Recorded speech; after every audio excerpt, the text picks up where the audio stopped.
ดี๋ยวนี้เวลา2:00พวกเราได้พักเช้าประมาณ30 นาทีจนกว่าฮอด2:30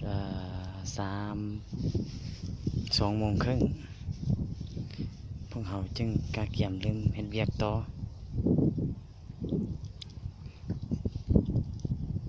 ฉะนั้นตอนเราพักผ่อนนี้ผู้ใดก็เมื่อยเนาะ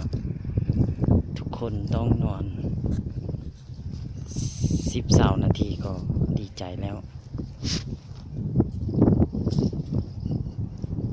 เมื่อยขนาดเด้อพี่น้องอันนี้เท่าอยู่ช่วงยังนอนไปตื่นเลยทุกคนเบิ่ง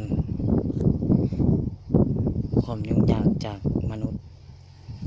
การหากินทุกอย่าง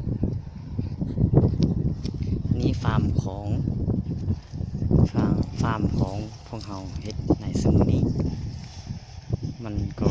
บ่ยากหลายดอกแล้วก็บ่นัดบ่เบาก็เฮ็ดกลางๆครึ่งๆนี่แหละแล้ว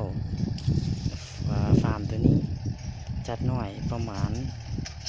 5:30แล้วก็จึงพาไปเบิ่ง